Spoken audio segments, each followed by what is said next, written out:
बिस्मिल्लाहिर्रहमानुर्रहीम। शुरू अल्लाह के नाम से जो अत्यंत कृपाशील और दयावान है।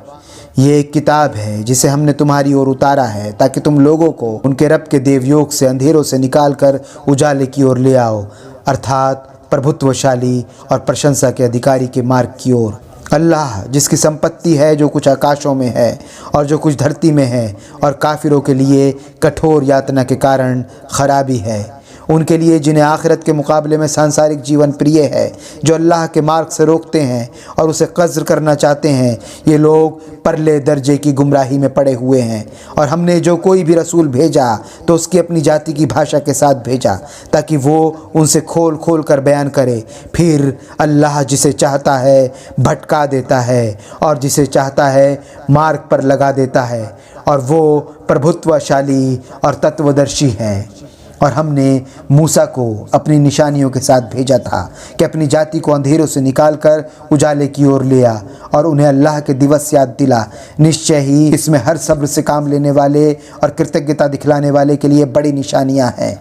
और याद करो जब मूसा ने अपनी जाति से कहा, अल्लाह के उस एहसान को याद करो जो उसने तुम पर किया है। जब उसने तुम्हें फ़िरौन के लोगों से छुटकारा दिलाया, वो तुम्हें बुरी यातना दे रहे थे, तुम्हारे लड़कों को ज़िबाह कर डाल देते और तुम्हारी स्त्रियों को जीवित रहने देते थे। इसमें तुम्हारे रब की ओर से बड़ी अनुकंपा हुई। और याद करो जब तुम्हारे रब ने तुम्हें सूचित कर दिया था कि तुमने कृतज्ञता दिखलाई तो मैं तुम्हें और अधिक दूंगा, और यदि अकृतज्ञ बने तो मेरी यातना बहुत सख्त है। और मूसा ने कहा, यदि तुम और वो लोग जो धरती में बसते हैं सब मिलकर कुफ्र करने लगो तो अल्लाह तो अपेक्षा रहित और आपसे आप प्रशंसा का अधिकारी है। क्या तुम तक उन लोगों की खबर नहीं पहुंची जो तुमसे पहले गुजरे हैं, नूह की जाति और आद और समूद और उसके बाद आने वाले, जिन्हें अल्लाह के सिवा कोई और नहीं जानता।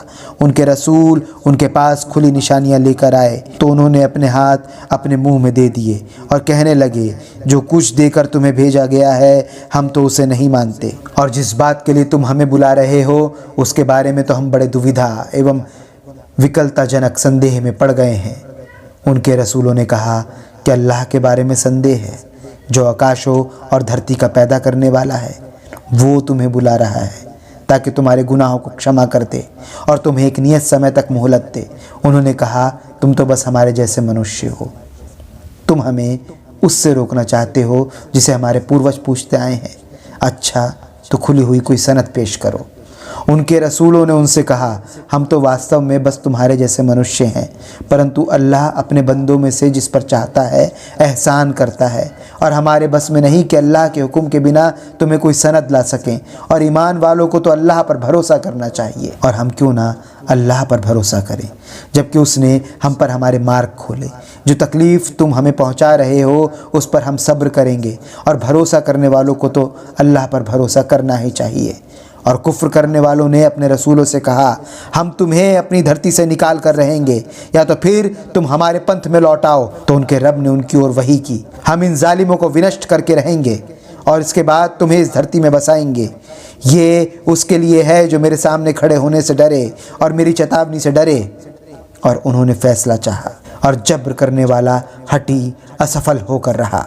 उसके आगे जहन्नुम है और उसे कचलहू का पानी पिलाया जाएगा जिसे वो घूंट घूंट करके पिएगा और सफलतापूर्वक उसे नहीं उतार सकेगा।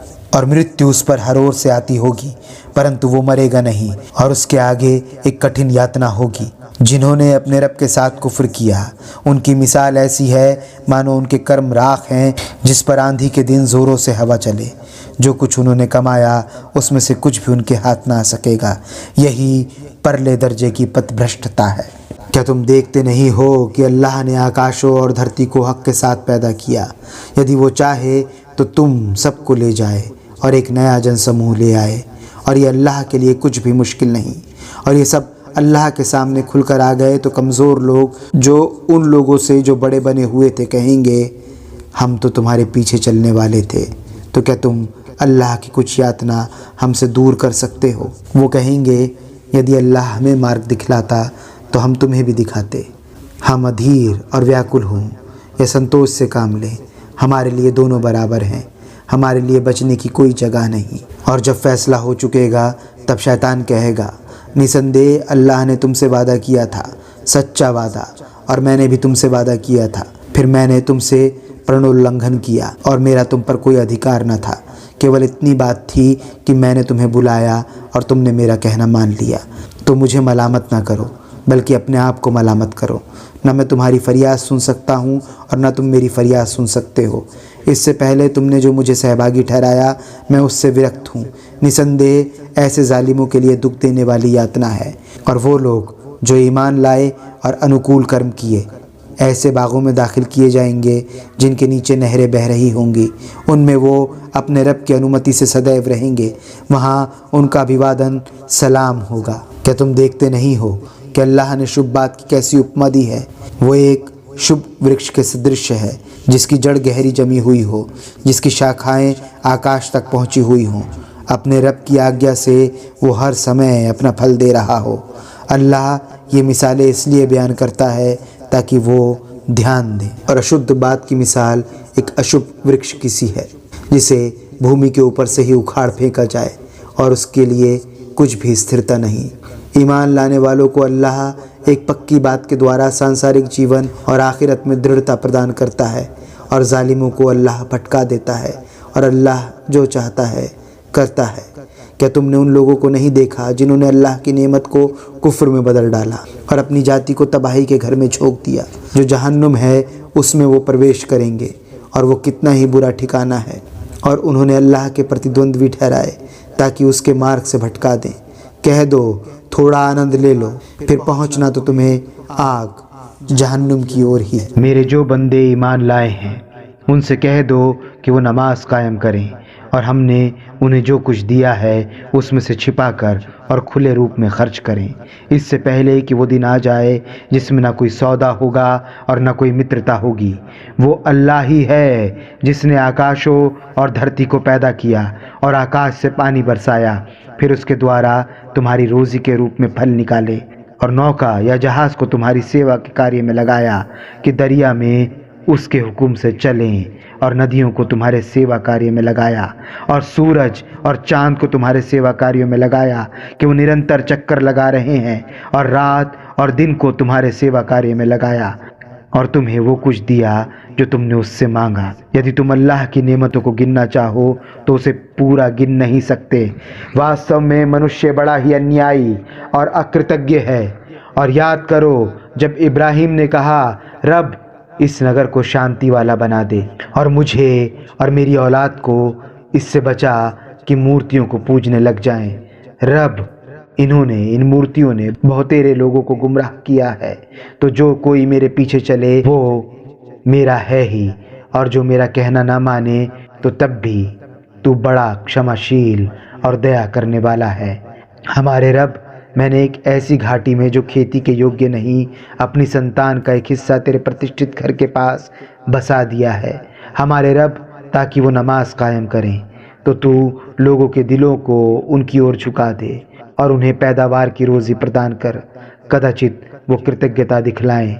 हमारे रब, तू जानता है जो कुछ हम छिपाते हैं और जो कुछ जाहिर करते हैं, और अल्लाह से कोई चीज़ न धरती में छिपी है और न आकाश में। प्रशंसा अल्लाह ही के लिए है जिसने मुझे इस बुढ़ापे में इस्माइल और इसहाक दिए।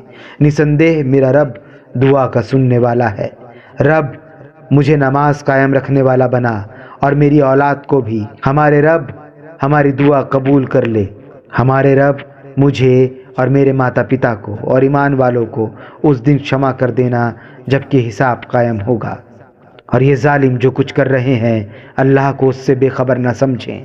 वो तो उन्हें बस उस दिन के लिए टाल रहा है जबकि इनकी आंखें फटी की फटी रह जाएंगी, अपने सिर उठाए दौड़ते होंगे, इनकी निगाहें ऊपर की ओर जमी होंगी, इनकी ओर लौट ना सकेंगी, और इनके दिल बैठ जाते होंगे। और लोगों को उस दिन से सचेत कर दो जबकि यातना उन्हें आ लेगी।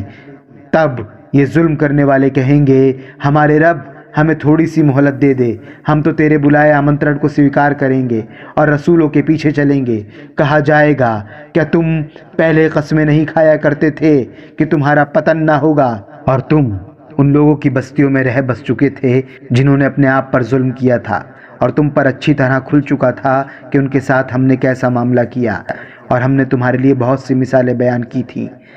ये अपनी चाल चल चुके हैं और उनकी चाल अल्लाह के पास है। यद्यपि उनकी चाल ऐसी थी कि उससे पहाड़ भी टल जाए।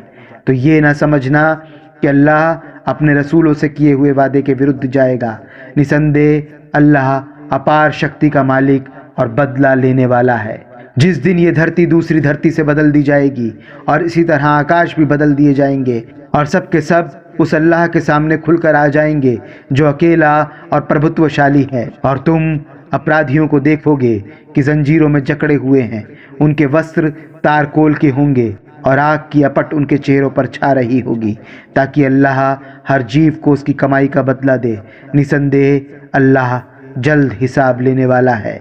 ये मानव के लिए यथेष्ट संदेश है और इसलिए भेजा गया ताकि उन्हें इसके द्वारा सचेत किया जाए, ताकि वो ये जान लें कि वो केवल अकेला इलाह पूज्य है, ताकि बुद्धि रखने वाले ध्यान दें।